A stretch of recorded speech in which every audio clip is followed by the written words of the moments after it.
চলতি অর্থ বছরে এনবিআরের রাজস্ব আহরণের লক্ষ্যমাত্রা 4,99,000 কোটি টাকা।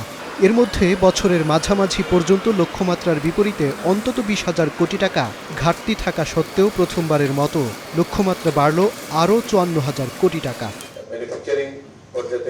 বাড়তি এ লক্ষ্যমাত্রা করদাতার ওপর না চাপিয়েই আদায় করতে চান বলে জানালেন এনবিআর চেয়ারম্যান। মাঝখানে বাড়ানোটা কতটুকু যৌক্তিক হয়েছে? আমাদের তো কালেকশন টার্গেট সবসময় চ্যালেঞ্জিং।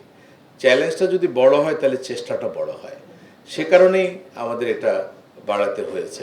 যাদের ট্যাক্স দেওয়ার কথা ট্যাক্স দেয় নাই, নানাভাবে এটা এড়িয়ে গেছে, তাদের কাছ থেকে আসলে রেভিনিউ আনার ব্যাপারে আমরা জোর চেষ্টা করছি।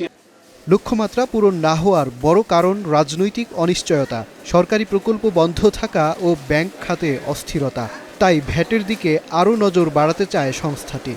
আগামী 1 মাসে অন্তত 1 লাখ ব্যবসায়ীকে ভ্যাট নিবন্ধনের আওতায় আনতে চান বলে ভ্যাট দিবসের সংবাদ সম্মেলনে জানালেন NBR chairman. 6,40,000 VAT registered VAT pair আছে, যেটা বাংলাদেশের ওভারঅল যে বিভিন্ন রকমের জরিপ আমাদের আছে, ব্যবসা বাণিজ্যের যে সংখ্যা আছে, তার সাথে কোনোভাবেই সঙ্গতিপূর্ণ নয়। নতুন করে 1 লক্ষ রেজিস্ট্রেশন বিভিন্ন ভ্যালু অ্যাডেড কমিশনারেটগুলো থেকে আমরা এটা করতে পারব, এটা আমাদের টার্গেট।